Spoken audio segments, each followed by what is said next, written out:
Buenos días, ¿cómo le va? ¿Todo bien? Bueno, para los que no me conocen, me llamo Ricardo Andrés Goja. Bueno, quería comentarle algunas cositas. Como ustedes son chicos que están estudiando, la verdad que es muy bueno eso, y quería por ahí compartir un poquito con la experiencia que tuve yo. Soy de Monte Carlo, de la colonia Guatambu. Tuve la posibilidad de terminar el séptimo grado en la escuela 156. Después mi mamá me insistía mucho para que yo tenga un título, y bueno, me gustaba la carpintería, así que tuve la oportunidad de hacer 2 años de técnica en la escuela de Monte Carlo, Centro Nacional de Formación Profesional número 1, que queda atrás de la terminal vieja de Monte Carlo. De ahí me recibí de carpintero, así que con 14 años tenía un título y me fui a trabajar en una carpintería, porque como ustedes saben, la parte teórica es muy importante, pero cuando llegué a la carpintería me di cuenta que me faltaba la práctica. Así que bueno, trabajé prácticamente 2 años, luego empecé a tener problemas de salud y me di cuenta que era alérgico, así que para lo que estudié no me sirvió, porque tenía mucho problema de alergia, hasta estornudar todo el día, hasta salir sangre de la nariz, así que lamentablemente tuve que abandonar lo que estudié. Era muy sacrificado, tenía 14 años y, como les digo, vivía en la colonia Guatambu. Tenía que ir hasta la carpintería del señor Roberto Gairestorfer en Monte Carlo, que quedaba ya por atrás de Barrio Malvinas.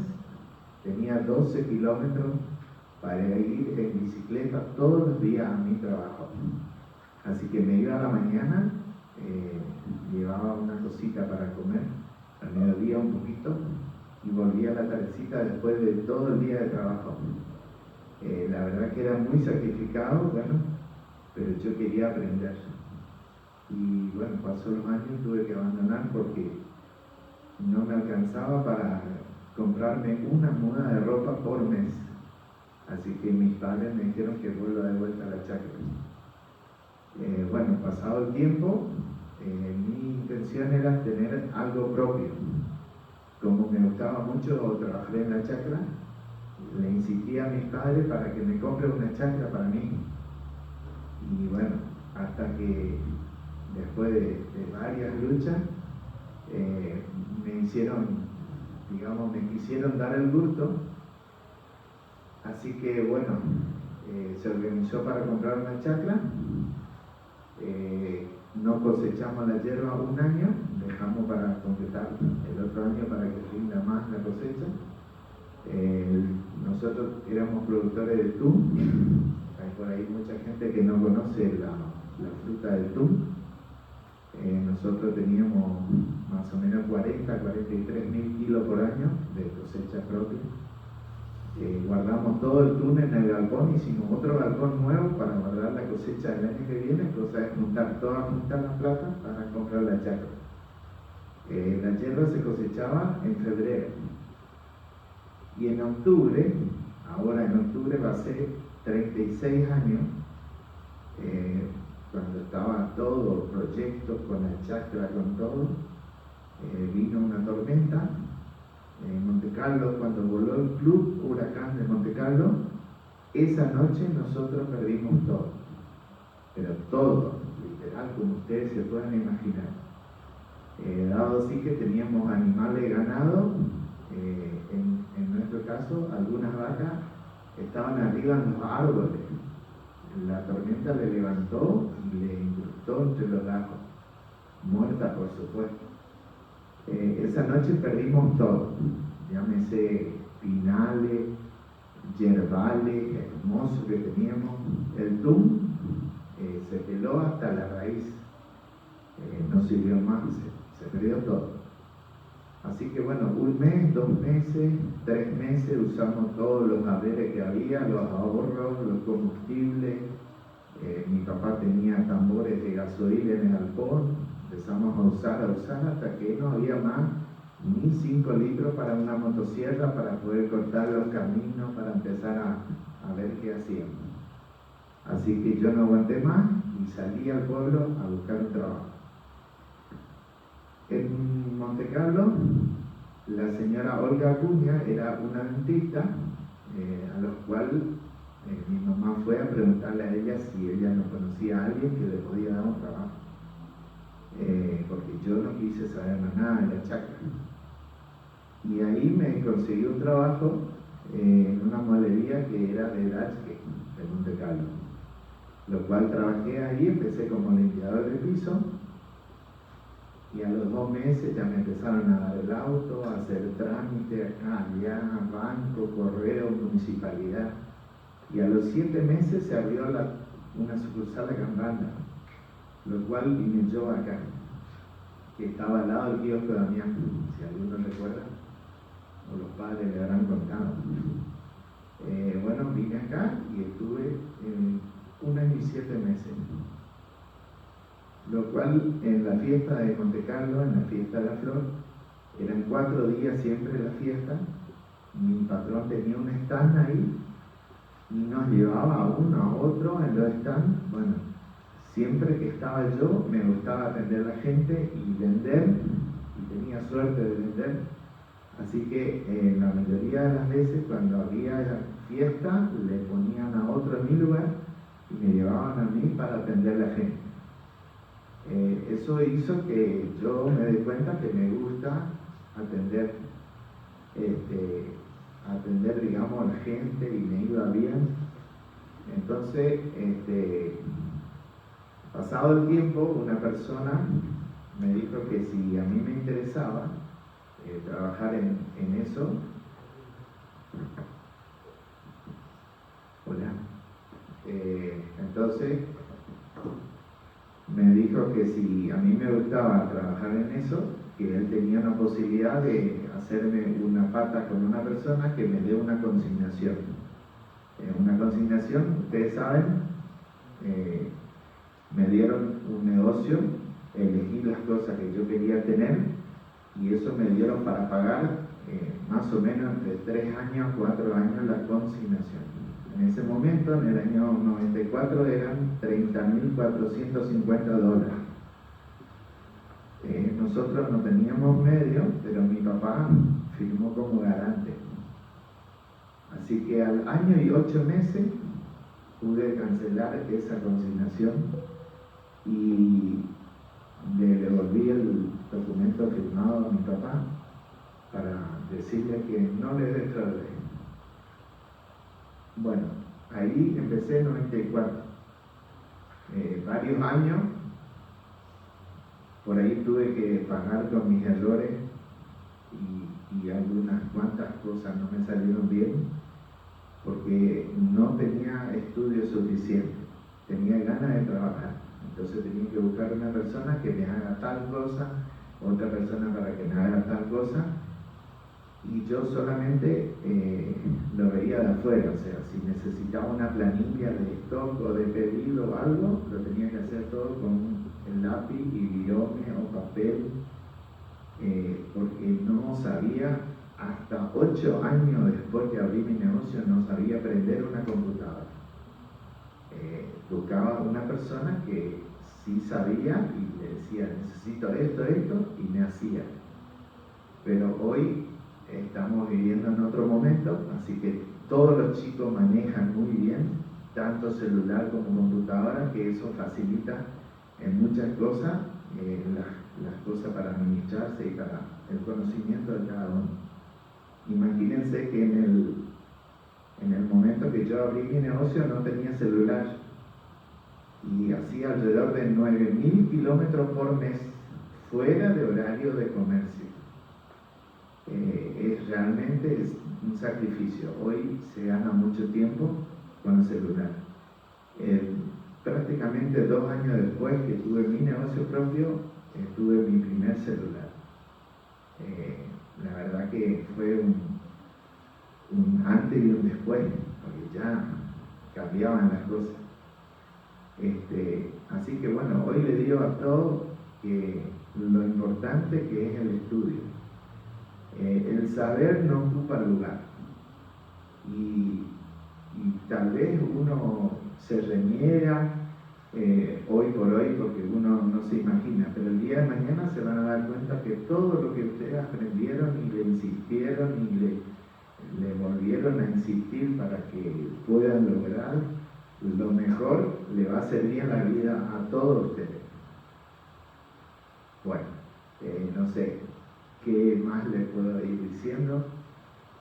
Hoy me doy cuenta, por ejemplo, que tengo un comercio, en lo cual yo muchas veces necesito personal y la verdad que estoy en un rubro que muy pocos pueden entrar a mi empresa y trabajar directamente de lo que necesito. Porque ustedes no estudian para cajero, no estudian para fiambrero, no estudian para panadero, para carnicero. Entonces, por ahí un poquito arranca con eso, que hoy la parte administrativa es por un lado. Ahora, el resto depende de la profesión y la actividad. Uno tiene que buscar a la persona que tenga ganas de aprender, porque no significa que no sabemos, mucho no sabemos, pero si tenemos ganas y tenemos voluntad, todo se puede. Les digo porque yo soy una persona que no estuve preparado para lo que estoy haciendo hoy. Y ni siquiera fue mi sueño. Y tampoco me bajé los brazos por decir que no tuve la posibilidad y decir, bueno, yo no pude y por eso estoy acá donde estoy. Sin embargo, uno busca, después de un desastre, en lo cual uno de la noche a la mañana pierde todo, y volver a empezar hay que tener mucha gana y amor propio, lo que significa después de eso incluso muchos problemas emocionales, porque por ejemplo mi mamá cumplió 51 años y a las 2 semanas la enterramos. Yo tenía 29 años, imagínense un plan de vida que ustedes calculan todo, pero nunca se calcula qué voy a hacer si no tengo más mi mamá o mi papá. Entonces es difícil y hay que uno prepararse y tener mucha voluntad, ganas y apostar, porque bueno, y ser perseverante, ¿cierto? Nada se logra de la noche a la mañana. Algunos tienen la posibilidad de seguir o de que el padre o madre le ayude, o un familiar. En mi caso, yo por una desgracia de la chacra tuve que ir a trabajar fuera. Y gracias a eso me di cuenta que me gusta ser comerciante. Así que, bueno, ¿cuántos de ustedes también pueden tener la misma oportunidad? El tema es tener ganas. Cuando abrí mi negocio no tenía ni para cambio. Una señora me dio 100 pesos para cambio, porque yo no tenía ni siquiera para el primer día de trabajo. Así que lo que tenía era ganas, no plata ni nada, o sea, y cuenta, y cumplir con los compromisos, que cuesta mucho. Así que bueno, espero cualquier consulta que quieran hacer. Bueno, vamos a empezar con una sección de preguntas. Se preguntan, ¿qué consejos daría para aprender a vender? ¿Qué consejos daría para aprender a vender? Bueno, qué pregunta, ¿qué consejo? Si tienen la oportunidad de tener el contacto con la gente, no importa en qué rubro, lo importante es, muchas veces tenemos miedo de salir a vender un bollo, una chipa o algo, porque tenemos, por ahí nos juega un poquito la vergüenza. Yo digo, no hay que tener vergüenza, hay que meterle para adelante, y vender implica hoy por ahí una pavada, pero mañana puedes ser un vendedor de una casa de electrodomésticos, de una agencia de autos, de una inmobiliaria, o sea, hay posibilidad en muchas partes. Mucha gente tiene mucho estudio, mucho título, todo, y no tiene el carisma para poder atender a la gente. En lugar de atraer a la gente, le rechaza. A veces un simple gesto de mirar de arriba hacia abajo, ya la persona se siente molesta. A mí me pasó que por ahí tuve una persona al lado de mí que no era para atender gente. Entonces, ¿qué pasa? Yo tenía en la época del 94 la gente de Forestal de Alto Paraná, que era muchísima la gente que venía con los pantalones de 12, 13 tela, que algunos no sé si conocen, para que no tengan accidentes en la motosierra, en las piernas, tenían esos pantalones así de gruesos, que venían transpirados de todo el día y venían a pagar la cuenta o a venir a comprar. Y esa gente se sentía como en su casa en mi negocio cuando yo le atendía.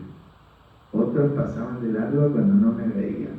Entonces vale mucho tener el carisma y aprender a tratar con la gente, que necesitamos de todo. ¿Cómo afrontaste todos esos problemas para poder salir adelante? Y mira, creo que la impotencia más grande que tuve fue que siempre yo era una persona desde los 14 años que pensaba que si yo hacía bien las cosas me iba a ir bien, y pensaba que iba a llevar el mundo por delante, siempre basándome en lo que yo pensaba. ¿Se entiende? ¿Qué pasa? Cuando vino un temporal y terminó todo, ahí tu situación quedó guardada. En el caso de comercio, cuando se devaluó la moneda en el 2000, yo tenía negocio y financiaba y compraba financiado. A la gente que le financié 100 pesos, me pagaba los 100 pesos y el dólar estaba 1 a 1.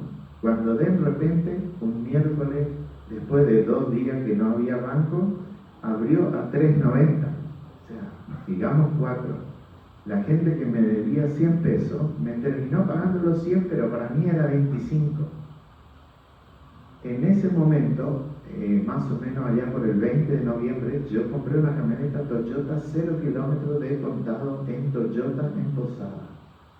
Pagué 25.000 pesos y 100 pesos salieron los papeles. Salí contento yo de allá, y al mes siguiente, cuando ninguna casa comercial vendía, yo vendía, que fue el mes de diciembre, por falta de sabiduría, por mi ignorancia.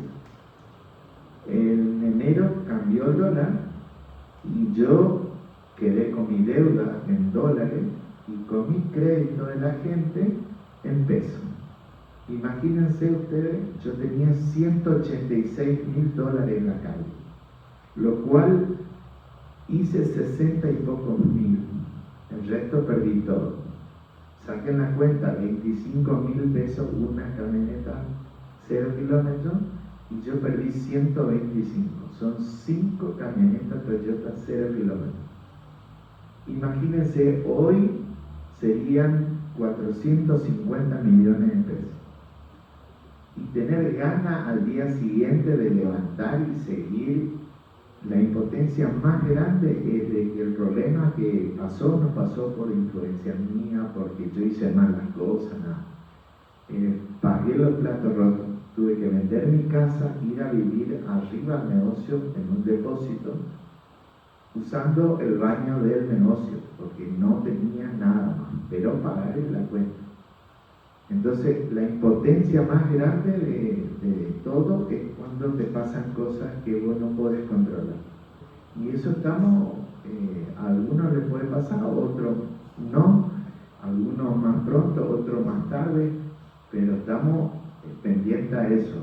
Y en los problemas de las crisis es donde uno tiene que tener los patitos en fila. O sea, tenés que empezar a valorar tantas cosas que tenés para poder soportar el resto. Porque si no, lo único que te pasa por la cabeza es pegarte un tiro. Y no es la solución. Entonces, esos son los problemas que por ahí, si nosotros tenemos las reglas más claras como país, nosotros seríamos totalmente otra cosa. Eso tenemos que, con todos los chicos nuevos, el día que se involucran en la política y meter, yo no tengo espíritu para eso, pero digo, hay mucha gente que hay que cambiar, que están años y no saben del poder, lo cual no nos ayudan a nosotros. Imagínense, yo tengo mi emprendimiento y yo doy trabajo y soy el primero que estoy en la lista para ver qué me pueden sacar más. Entonces, un poquito eso es el tema de tener fuerza de voluntad. Ahora te preguntan, ¿qué es lo más difícil de mantener un negocio? Bueno, la administración creo que es fundamental, y otra es la forma de trabajo. Yo siempre consideré que el año para mí tiene solamente 8 meses, no 12. Y ustedes dirán, ¿por qué? Porque yo tengo en cuenta desde que tengo mi negocio, y esto porque otras personas me enseñaron a mí, no porque yo haya descubierto esto. Ustedes habrán escuchado que hagamos cuenta que son 12 meses. Y si vos un mes tenés un problema, en el caso que se te queme un motor, que haya un rayo que vos no tenías previsto, se te quema una cosa, otra cosa, tengas un problema, un mes o 2 meses en el año, lo que ganaste no cubriste los gastos. Y los otros 2 meses vas a tener que trabajar para cubrir los gastos del mes anterior, para poder salir del problema. Por eso, si te vas 8 meses bien, te fue el año entero bien. Eso considero yo. Lo más complicado es mantener y ser consciente a veces que hay mucha gente que por ahí no se da cuenta que se está fundiendo trabajando. Y por ahí muchas veces es por no saber sacar bien los números y saber los gastos fijos. Hagan cuenta que no le habrá pasado que alguien le dice, che, te llevo al Dorado y vamos y venimos. Y van y gastan 10.000 pesos de nafta. Y resulta ser, bueno, toman 10.000 pesos. Y el auto no tuvo solamente el gasto de nafta, tuvo el gasto del freno, tuvo el gasto del service, que son cada cuántos kilómetros, goma y el mismo desgaste del auto. Muchas veces en el negocio pasa lo mismo. La gente muchas veces no toma en cuenta los mínimos gastos que se van teniendo, que no están en cuenta. Eso te va restando y cuando te diste cuenta, a veces ya estás enterrado. ¿Qué consejo nos das a la hora de invertir para nuestro emprendimiento o negocios? Bueno,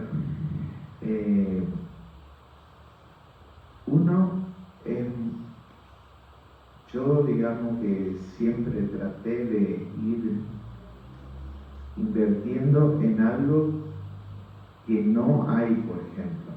Entonces, partir de un pueblo, tomás en cuenta y empezás a mirar qué producto o qué actividad no hay, como para empezar, digamos, a hacer algo distinto. Lo más común es que ustedes se pueden mirar acá en banda. Lo más común es mirar lo que a otro le está yendo bien y hacer lo mismo. Muchas veces está bueno pero no quedarse con eso, sino que a esa actividad ampliar y buscar la diferencia que tiene esa otra persona que está trabajando bien. Muchas veces se tienen en cuenta muchas cosas, pero no los gastos fijos como implica un alquiler, y también la ubicación del lugar donde van a emprender. Imagínense ustedes, hay que pensar que estemos cerca de un barrio, que estemos cerca de una calle donde está muy transitada, que haya lugar para estacionar. A mí me pasó que en la Galería Vinieski hay una paradita del lado de abajo, no sé si se ubican, ante el semáforo. Ahí estuve yo con mi primer local de 8 metros de largo por 4 de ancho. El peor problema de esa vereda, que la señora nunca me quiso hacer caso para bajar el cordón cerca de la puerta y hacer estacionamiento al 45. Entonces es muy difícil un lugar, tenés que depender de la gente que va caminando. Como es una venta de electrodomésticos, uno tiene que cargar, uno tiene que arrimar el auto, tiene que bajar ahí, entonces siempre es un problema eso, que por ahí a veces hay que tener en cuenta, de acuerdo a la actividad, el lugar, y tratar de buscar lo que no hay en el pueblo, en primer lugar. ¿Qué estrategias de marketing tienen? Bueno, muchas veces, años anteriores, los marketing nos decían que tenemos que hacer publicidad en radio, en televisión, en esto, en lo otro. Bueno, yo hace 22 años que decidí hacer un cambio en el tema de marketing. Y fui a contramano de lo que toda la gente siempre te dice. Empecé a trabajar por el salón. El marketing también implica la exhibición de los productos. No hice más publicidad en radio, nada, ni en tele, que hice trabajar por 4 baldosas, porque con la capacitación que te daba tanto Terrabuzzi como Arbor y otras empresas, Molino,